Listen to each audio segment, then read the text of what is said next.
Imagine por um instante que a Bíblia que conhecemos hoje não é a história completa, que por trás das páginas oficiais existe uma coleção de livros esquecidos, censurados e até mesmo considerados perigosos pela própria Igreja. Esse é o universo dos chamados evangelhos apócrifos. Mas o que eles têm de tão ameaçador? Por que foram proibidos? Para entendermos isso, precisamos voltar ao início da era cristã. Nos primeiros séculos após a morte de Jesus, dezenas de comunidades diferentes surgiram, cada uma interpretando seus ensinamentos de uma forma particular. Alguns viam Jesus como o Filho de Deus que ressuscitou em carne e osso. Outros, porém, acreditavam que ele era principalmente um mestre de sabedoria, um guia espiritual que trouxe uma mensagem capaz de despertar a divindade que já existia dentro de cada ser humano. Essas comunidades escreveram inúmeros textos. Alguns desses escritos são os que hoje conhecemos como os Evangelhos de Mateus, Marcos, Lucas e João, os chamados Evangelhos canônicos.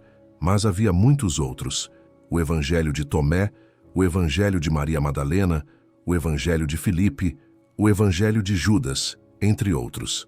Esses textos ficaram conhecidos como apócrifos, palavra que, curiosamente, significa oculto ou escondido. O que poucos sabem é que, nos primeiros tempos do cristianismo, não existia uma Bíblia única e oficial.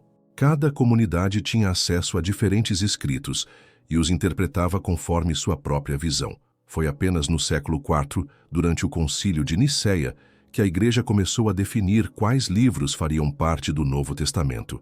O objetivo era criar uma versão unificada da fé cristã, capaz de consolidar o poder da Igreja diante do Império Romano. E foi nesse processo que muitos evangelhos foram excluídos e proibidos.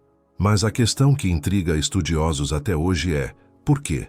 A resposta é simples e ao mesmo tempo profunda, porque esses textos falavam de um Jesus diferente. Não o Jesus distante, colocado em um pedestal inalcançável, mas um Jesus que ensinava que o reino de Deus estava dentro de cada ser humano. O Evangelho de Tomé, por exemplo, é um dos mais conhecidos entre os apócrifos. Diferente dos evangelhos canônicos, ele não narra milagres, crucificação ou ressurreição. Em vez disso, apresenta uma coletânea de frases e ensinamentos atribuídos a Jesus, quase como se fossem chaves espirituais. Uma delas diz: se aqueles que vos guiam vos disserem, o reino está no céu, então as aves do céu vos precederão. Se vos disserem, está no mar, então os peixes vos precederão. Mas o reino está dentro de vós e fora de vós. Esse tipo de ensinamento era explosivo demais para uma igreja que buscava controlar o acesso ao divino. Afinal, se o reino está dentro de cada pessoa, de que serviria um intermediário?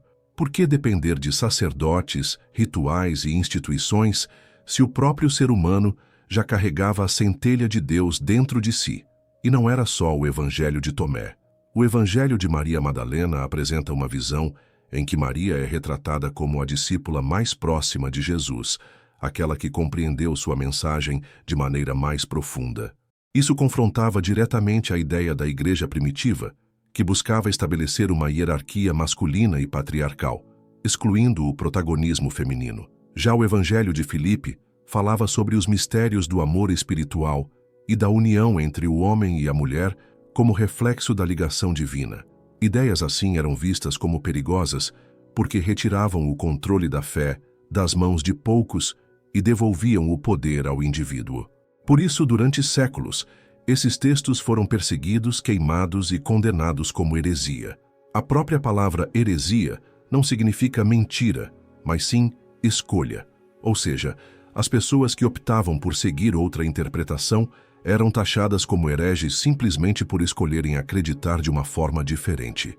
O mais surpreendente é que muitos desses evangelhos sobreviveram escondidos, enterrados no deserto, até serem redescobertos em tempos modernos.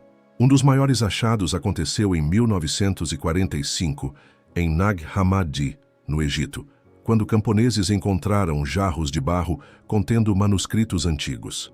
Entre eles, estavam cópias do Evangelho de Tomé, do Evangelho de Filipe e de outros textos gnósticos que haviam desaparecido da história por mais de 1000 anos.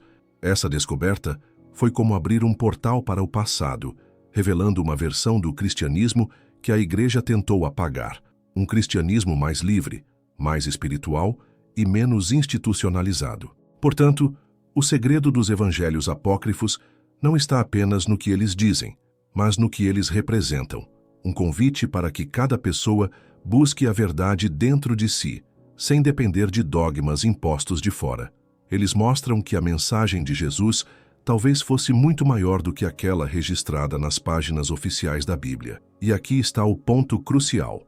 O verdadeiro perigo desses evangelhos não era que eles contradissessem totalmente os canônicos, mas que eles davam poder ao indivíduo. Eles ensinavam que cada ser humano tem acesso direto ao divino, sem precisar pedir permissão à Igreja. E para uma instituição que buscava manter o monopólio da fé, isso era inaceitável.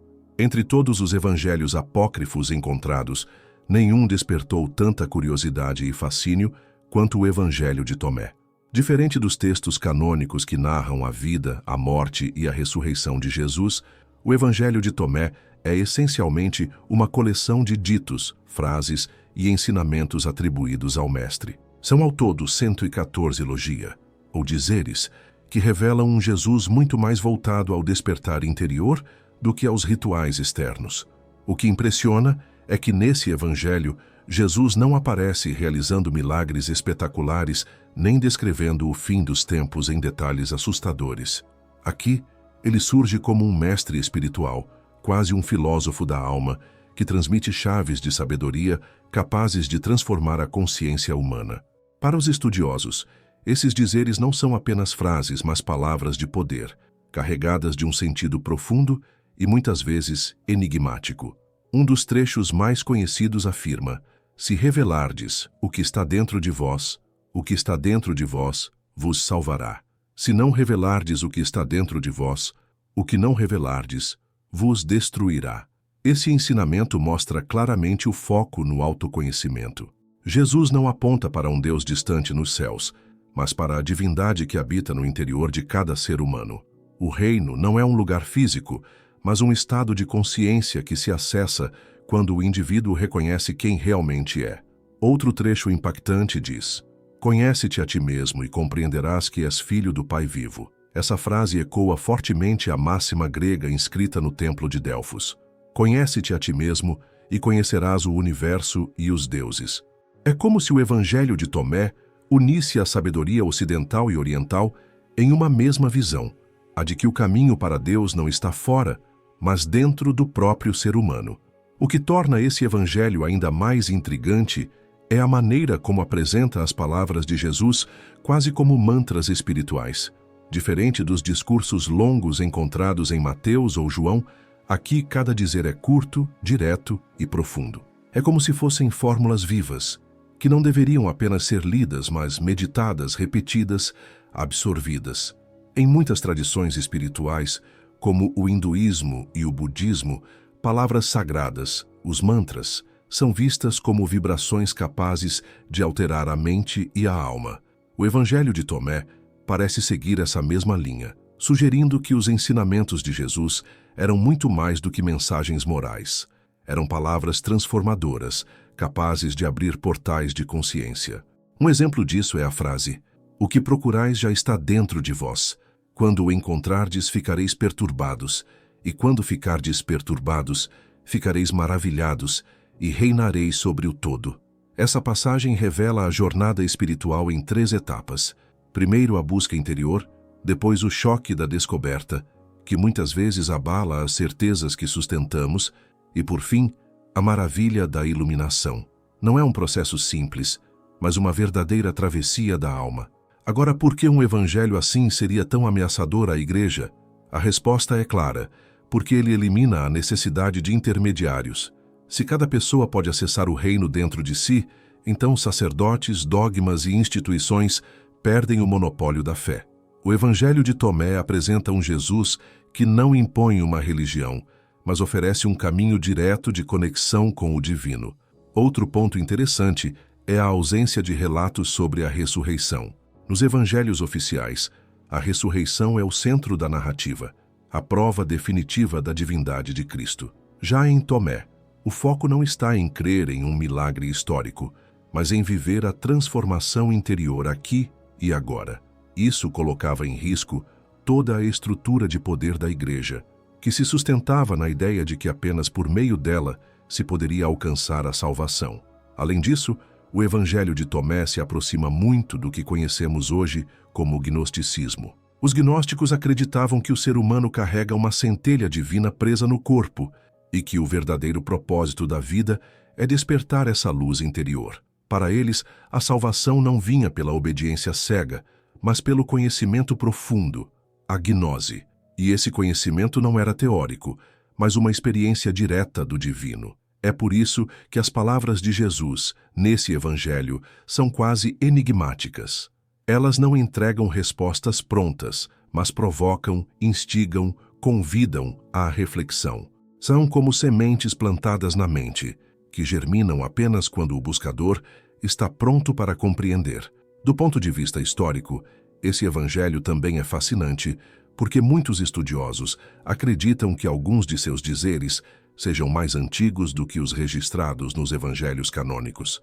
Ou seja, é possível que o Evangelho de Tomé preserve fragmentos da fala original de Jesus antes mesmo de terem sido moldados pela teologia da Igreja primitiva. Se isso for verdade, estamos diante de uma das fontes mais autênticas da mensagem de Cristo. E justamente essa autenticidade, centrada na experiência pessoal e não no dogma, foi o que o tornou tão perigoso. Em resumo, o Evangelho de Tomé não é apenas mais um livro esquecido, mas um mapa espiritual.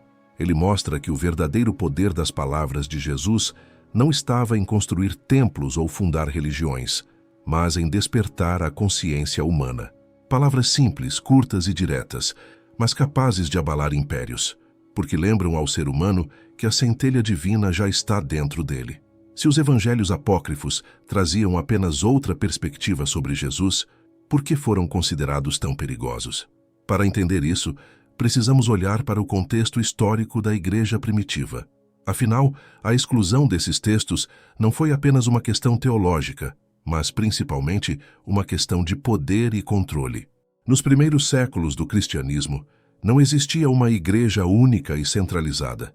Havia dezenas de comunidades espalhadas pelo Mediterrâneo, cada uma com suas tradições, líderes e interpretações diferentes da mensagem de Jesus.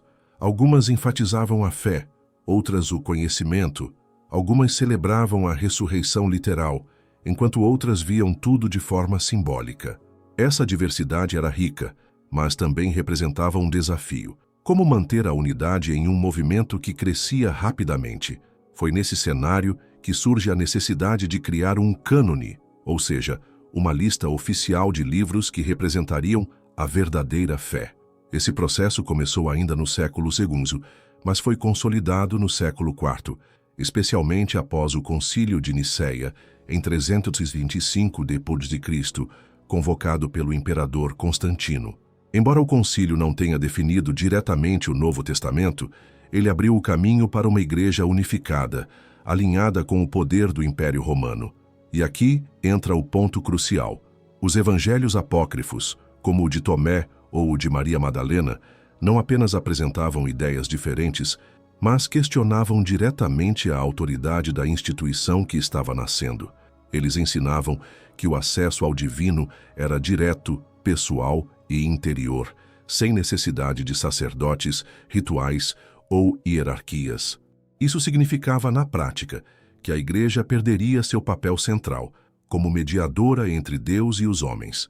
Um exemplo claro está no Evangelho de Maria Madalena, onde ela aparece como a discípula que compreendeu melhor a mensagem de Jesus, recebendo ensinamentos secretos que nem mesmo Pedro teria entendido. Essa narrativa colocava em xeque a estrutura de poder que estava sendo construída, baseada na figura dos apóstolos homens e na exclusão do feminino da liderança espiritual. Já no Evangelho de Tomé, Jesus insiste que o reino de Deus está dentro de cada pessoa. Essa visão era perigosa porque enfraquecia a dependência das massas em relação à Igreja. Afinal, se cada ser humano pode encontrar a salvação dentro de si, que papel teria o confessionário? Que sentido teria o pagamento de indulgências ou a obediência cega as autoridades eclesiásticas. Outro fator é que esses textos estavam profundamente ligados ao gnosticismo, um movimento espiritual que floresceu nos primeiros séculos do cristianismo. Os gnósticos acreditavam que a verdadeira salvação vinha do conhecimento, gnose, e não da submissão. Para eles, Jesus não era apenas o Filho de Deus que morreu para redimir os pecados, mas um mestre que trouxe uma sabedoria secreta capaz de libertar a alma da ignorância e da prisão do mundo material. Esse ensinamento gnóstico colidia de frente com a narrativa que a Igreja precisava afirmar, a de que apenas através dela e de seus sacramentos seria possível alcançar a salvação. O gnosticismo pregava autonomia espiritual, enquanto a Igreja pregava dependência institucional. Não é difícil entender, então, porque textos como o Evangelho de Tomé foram considerados subversivos. Eles tiravam o poder da mão de poucos e devolviam às multidões. Em vez de uma fé baseada no medo, esses textos ofereciam uma fé baseada na experiência pessoal, no autoconhecimento e na iluminação interior. Além do aspecto espiritual, havia também um motivo político. O cristianismo, ao se tornar religião oficial do Império Romano, precisava de uniformidade. Um império não poderia permitir que diferentes grupos seguissem interpretações diversas, pois isso geraria divisão, revoltas e perda de autoridade. Era necessário um discurso único, controlado e padronizado. Assim, evangelhos que contradiziam essa narrativa foram simplesmente rotulados como heresia e perseguidos. Vale lembrar que a palavra heresia vem do grego hairesis, que significa escolha. Os hereges, portanto, não eram necessariamente mentirosos, mas pessoas que escolhiam acreditar de forma diferente. E justamente por escolherem outro caminho, tornavam-se perigosos para a unidade da Igreja e do Império. Com o tempo, a repressão foi se intensificando. Textos foram queimados, seguidores foram perseguidos e o cristianismo gnóstico foi praticamente apagado da história. Por mais de 1000 anos, acreditou-se que esses evangelhos tinham sido destruídos para sempre. Só em 1945, com a descoberta de Nag Hammadi no Egito, a humanidade voltou a ter acesso a essas palavras ocultas. Esse fato, por si só, já é revelador. Se a Igreja tivesse permitido a circulação desses escritos, talvez o cristianismo tivesse se desenvolvido de forma completamente diferente. Talvez tivéssemos uma tradição mais voltada à interioridade, ao autoconhecimento e à valorização do feminino. Mas a escolha feita foi outra, a de suprimir, silenciar e impor uma única versão oficial. Em resumo, a Igreja escondeu esses textos não porque fossem falsos ou sem valor, mas porque eram perigosos para a sua autoridade. Eles libertavam o indivíduo do controle externo e o chamavam a olhar para dentro de si, para a centelha divina que sempre esteve ali. E nada é mais ameaçador para uma instituição de poder do que seres humanos livres, conscientes e capazes de encontrar a verdade por si mesmos. Quando pensamos em Jesus, muitos imaginam milagres grandiosos, curas instantâneas, andar sobre as águas, multiplicar pães e peixes. Mas, para além dos feitos extraordinários, havia algo ainda mais profundo e transformador em seu ministério: o poder das suas palavras. Os evangelhos canônicos já nos mostram isso em diversas ocasiões. Basta lembrar da frase, levanta-te e anda, dita ao paralítico, ou ainda, Lázaro vem para fora, que teria devolvido a vida a um homem sepultado. No entanto, quando olhamos para textos como o Evangelho de Tomé, percebemos que as palavras de Jesus não eram apenas comandos ou ordens milagrosas, mas sim chaves espirituais. Essas palavras funcionavam como códigos, fórmulas de despertar da consciência. Não eram feitas para serem apenas lidas e interpretadas de forma literal, mas para serem vivenciadas, meditadas e incorporadas. Cada frase carregava uma energia, uma vibração, capaz de mexer com o íntimo do ouvinte. Essa ideia não é estranha a outras tradições espirituais. No Oriente, por exemplo, mantras e sutras são recitados há milênios para alinhar a mente, o corpo e o espírito. O som, a palavra e a intenção se tornam ferramentas de transformação. No judaísmo, tradição da qual Jesus fazia parte, já se acreditava no poder criador da palavra. O próprio Antigo Testamento afirma: "E Deus disse: haja luz, e houve luz." Ou seja, o Verbo cria realidades. Quando Jesus falava, suas palavras não eram meros conselhos morais, mas atos criadores. Elas tinham o poder de abrir a percepção das pessoas, despertando nelas uma nova forma de ver o mundo. Por isso, multidões ficavam maravilhadas apenas ao ouvi-lo. Havia algo magnético, algo que não se explicava apenas pela retórica, mas pela força espiritual contida no Verbo. Um exemplo claro disso está no Evangelho de Tomé. Se aqueles que vos guiam vos disserem: o reino está no céu, então as aves vos precederão. Se vos disserem: está no mar, então os peixes vos precederão. Mas o reino está dentro de vós e fora de vós. Essa frase, aparentemente simples, contém um ensinamento revolucionário.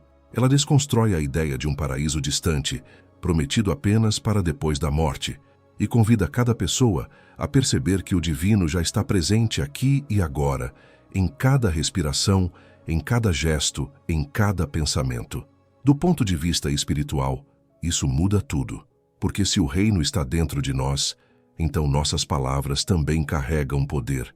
Jesus, ao revelar isso, não apenas mostrava a sua própria autoridade espiritual, mas ensinava que cada ser humano também tem poder criador. Somos feitos à imagem e semelhança do Criador, e, portanto, nossas palavras têm o potencial de construir ou destruir, de curar ou ferir, de libertar ou aprisionar. Outro dito do Evangelho de Tomé reforça essa ideia: as palavras que vos digo não vos chegarão apenas como sons. Se as compreenderdes, tereis vida. Se não as compreenderdes, elas permanecerão como sementes que não germinam. Aqui, Jesus deixa claro que suas palavras não são fórmulas mágicas que funcionam automaticamente. É preciso compreensão, abertura e prática. Assim como uma semente precisa de solo fértil para florescer, as palavras de Jesus necessitam de um coração desperto para gerar frutos. E é justamente nesse ponto que reside o verdadeiro poder das palavras de Jesus. Elas não eram dogmas para serem seguidos cegamente, mas convites para o despertar. Eram frases que cutucavam a consciência, quebravam paradigmas e faziam as pessoas olharem para dentro de si mesmas. Não por acaso, os evangelhos gnósticos davam tanta ênfase ao aspecto oculto e enigmático de suas falas. Para os gnósticos, Jesus transmitia ensinamentos velados, que só poderiam ser compreendidos por aqueles que buscavam sinceramente a verdade. Era um conhecimento que não se revelava em templos, mas no silêncio da alma. Do ponto de vista científico e moderno, até podemos encontrar paralelos. Hoje sabemos que as palavras influenciam emoções, comportamentos e até processos biológicos. Pesquisas em neurociência mostram que frases positivas podem reduzir o estresse e alterar padrões cerebrais. Experimentos com a água, como os famosos estudos de Masaru Emoto, sugerem que palavras carregam vibrações que afetam até a matéria. Se isso é possível com simples palavras humanas, imagine o impacto das palavras de um ser iluminado como Jesus. Não é de se estranhar, portanto, que a Igreja tenha buscado controlar quais palavras seriam transmitidas. Porque palavras libertam, mas também desafiam o poder. Ao dizer que o reino está dentro de cada um, Jesus colocava em risco toda a estrutura de mediação criada pela religião. Ele empoderava o indivíduo, mostrando que ninguém precisava de intermediários para se conectar com o divino. Esse é o verdadeiro poder das palavras de Jesus. Não apenas consolar, mas despertar. Não apenas instruir, mas transformar. Não apenas guiar, mas libertar. São palavras que atuam como espelhos, mostrando que o caminho para Deus não está fora, mas dentro de nós. E talvez seja por isso que, até hoje, muitos desses ensinamentos continuam sendo considerados perigosos. Porque um ser humano desperto, consciente do poder de suas próprias palavras, é alguém que não se curva facilmente a sistemas de controle. Assim, quando falamos em evangelhos proibidos, estamos falando de uma tentativa de silenciar esse poder. Mas a verdade é que palavras vivas não podem ser caladas. Elas atravessam séculos, sobrevivem a perseguições e ressurgem quando menos se espera, como aconteceu em Nag Hammadi. O verdadeiro poder das palavras de Jesus não está apenas em tê-las registrado em livros, mas em experimentá-las, meditar sobre elas e permitir que reverberem dentro de nós, porque, como ele mesmo disse, o que revelardes dentro de vós vos salvará. Ao longo dos séculos, os evangelhos apócrifos permaneceram enterrados, esquecidos ou deliberadamente silenciados. Mas hoje, em pleno século XXI, eles voltam a ser lidos e estudados. A pergunta que naturalmente surge é: o que esse conhecimento pode mudar em nossas vidas agora? Vivemos em uma era de excesso de informações, mas de profunda carência de sabedoria. Nunca tivemos tanto acesso a livros, vídeos, palestras e discursos espirituais, mas, ao mesmo tempo, a humanidade enfrenta crises de sentido, ansiedade, solidão e vazio existencial. É exatamente nesse cenário que os ensinamentos ocultos de Jesus, presentes em textos como o Evangelho de Tomé ou o Evangelho de Maria, podem ganhar uma nova relevância. Esses evangelhos não falam de dogmas rígidos, mas de experiência direta com o divino. Eles não impõem crenças, mas convidam à reflexão. Não dizem acredite porque está escrito, mas olhe para dentro e descubra por si mesmo. Isso é revolucionário, porque coloca cada ser humano como protagonista de sua própria jornada espiritual. Um dos pontos mais transformadores está na ideia de que o reino de Deus está dentro de nós. Essa frase, repetida em diferentes passagens dos evangelhos apócrifos, muda completamente nossa relação com a espiritualidade. Se o reino está dentro, não precisamos esperar pela morte para encontrá-lo, nem depender de líderes religiosos para alcançá-lo. Ele já está disponível aqui e agora, no silêncio da mente, no centro do coração, em cada respiração consciente. Aplicar isso no cotidiano significa viver de maneira mais desperta. Significa perceber que cada palavra que pronunciamos tem um peso, uma vibração, um impacto real sobre nós mesmos e sobre os outros. Significa entender que nossas escolhas diárias, mesmo as aparentemente pequenas, são capazes de aproximar ou afastar nossa consciência desse estado de plenitude que Jesus chamava de reino. Outro aspecto transformador é a valorização do autoconhecimento. O Evangelho de Tomé insiste que devemos revelar o que está dentro de nós, porque é justamente isso que nos salvará. Em outras palavras, fugir de si mesmo, reprimir emoções, esconder verdades interiores, é viver desconectado do divino. Mas quem ousa mergulhar no próprio interior, enfrentar suas sombras e descobrir sua luz, encontra a verdadeira liberdade. Esse é um ensinamento que dialoga fortemente com tradições modernas de psicologia, filosofia e espiritualidade. Carl Jung, por exemplo, afirmava que aquele que olha para fora sonha, mas aquele que olha para dentro desperta. É quase uma tradução contemporânea do que Jesus já dizia 2000 anos atrás. O impacto desse conhecimento também se manifesta em nossa relação com as instituições religiosas. Não se trata de abandonar a fé ou desrespeitar tradições, mas de compreender que nenhuma instituição tem o monopólio do divino. A experiência espiritual é pessoal, íntima, e não pode ser terceirizada. Isso não significa viver sem comunidade, mas viver com consciência, sabendo que a autoridade maior não está fora, mas dentro de cada um de nós. Outro ponto que pode mudar nossa vida hoje é a revalorização do feminino. Textos como o Evangelho de Maria mostram que Jesus reconhecia em Madalena não apenas uma discípula, mas uma verdadeira mestra, alguém que compreendeu sua mensagem em profundidade. Esse detalhe, apagado pela tradição oficial, ressurge agora como convite para que voltemos a equilibrar o masculino e o feminino na espiritualidade, reconhecendo a força da intuição, da sensibilidade e da sabedoria interior. Além disso, os evangelhos proibidos nos lembram que a espiritualidade não é sobre acreditar em histórias milagrosas, mas sobre transformar a consciência.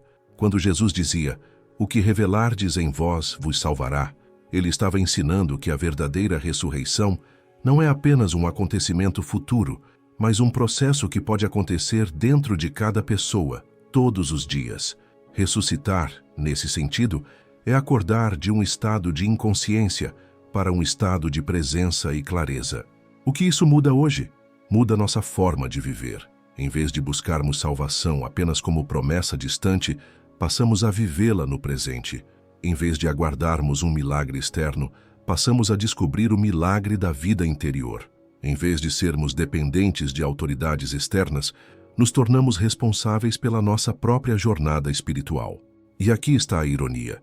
Os evangelhos proibidos, que um dia foram considerados perigosos e heréticos, podem ser justamente a chave para curar as feridas espirituais do nosso tempo.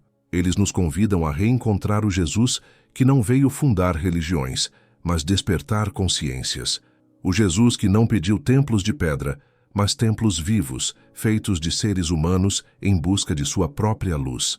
Portanto, o que esse conhecimento pode mudar hoje? Absolutamente tudo. Ele pode mudar nossa forma de ver a vida, de lidar com nossos conflitos, de nos relacionarmos com os outros, de percebermos o mundo ao nosso redor. Pode mudar nossa relação com a morte, com o sofrimento e até com a própria ideia de Deus. No fundo, esses evangelhos esquecidos não trazem um Jesus diferente, mas um Jesus mais próximo, mais humano e, ao mesmo tempo, mais divino. Um Jesus que fala diretamente ao coração e nos lembra que o poder da transformação não está fora, mas já habita dentro de nós. E talvez, só talvez, seja exatamente por isso que foram proibidos, porque o mundo teme, e sempre temeu, o ser humano desperto.